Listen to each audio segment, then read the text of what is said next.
Қайырлы күн достар, бүгін сіздермен осындай өте дәмді, қытырлақ әрі тәтті хворостың жасалу жолымен бөліспекшімін. Видеоны соңына дейін көріп, лайк басып, комментарий қалдырып кетуді ұмытпаңыздар.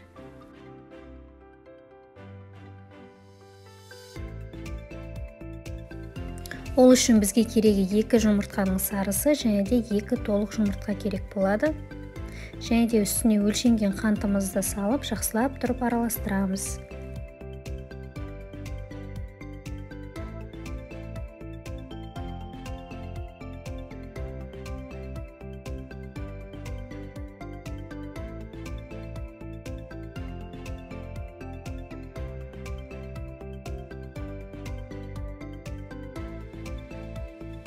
Үстіне 1 шымшым тұз саламыз, тағы да араластырамыз.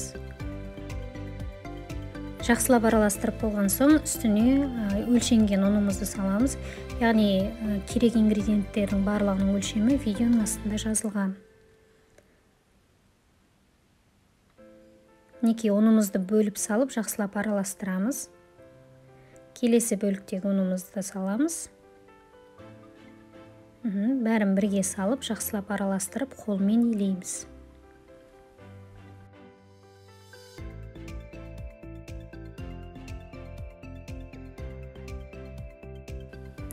Мінекей қамырымызды қолмен басып илеп алдық. Енді бұны 10-15 минутқа тындыруға қоямыз.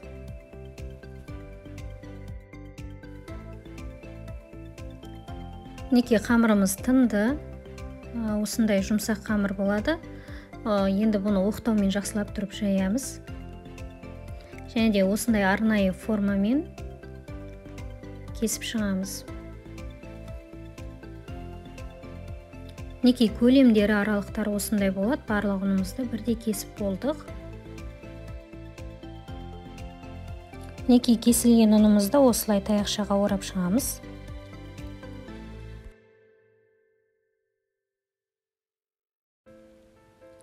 Мінекей қызып тұрған майға осылай таяқшаға оралған ұнымызды жақсылап тұрып қуырамыз.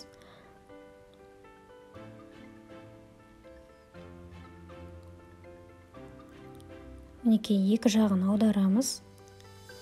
Қатты қызарудың қажеті жоқ, өйткені қамырымыз өте жұқа жайылғандықтан тез піседі.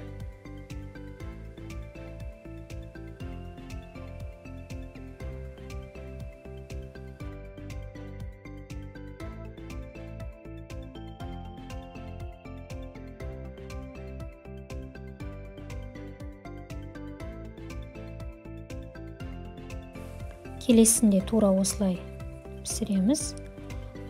Таяқшамыз және де қолымызда тағы бір вилканың көмегімен осылай формасын жоғалтпай жақсылап тұрып пісіріп аламыз.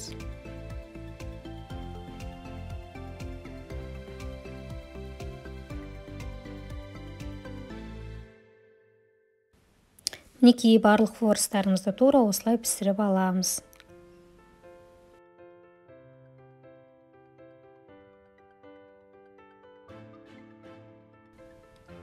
Мінекей достар, біздің хворостымыз дайын болды. Сондай әдемі және де тәтті қытырлақ хворостар мінекей.